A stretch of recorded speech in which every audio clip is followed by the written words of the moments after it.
الهوية والستر والغيرة على قيمنا وتراثنا. يمكن بعضنا ما يلاحظ، لكن صارت عندنا ظاهرة بعض الأشياء اللي كانت مقدسة أو على الأقل محترمة في مجتمعنا تحول اليوم لمادة للاستعراض أو للترند على السوشيال ميديا.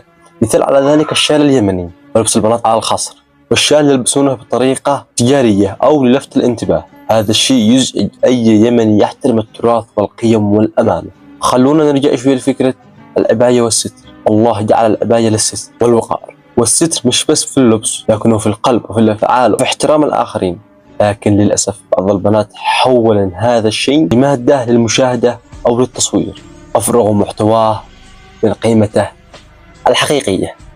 التراث مثل الشال اليمني ليس مجرد قطعة قماش، لكنه رمز لماضينا، لقيمنا وللشجاعة وللصمود. لما نضع التراث كإكسسوار أو نستخدمه في فيديوهات بطريقة غير مسؤولة نضعف من هيبته ونفقد جزء من هويتنا.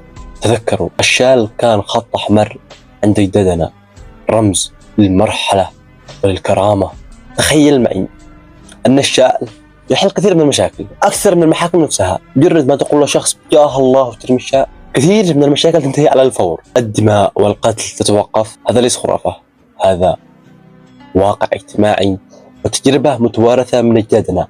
لأن الهيبة والرمز أحيانا أقوى من القوة والعنف.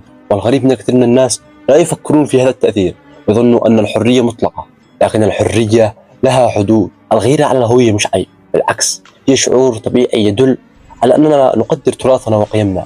المشكلة لما تحول هذه الغيرة إلى استياء أو انزعاج سلبي بدل أن نوجهها إلى وعي وحفاظ.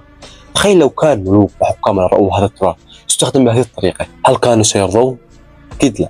الموضوع ليس فقط عن الاحترام والمسؤولية تجاه ما ورثناه. أنا ما أقول نغلق على أنفسنا أو نعيش في الماضي، لكن علينا أن نميز بين الاحترام والتقدير للتراث وبين التسليع أو التقليد الأعمى. التوازن هو الحل.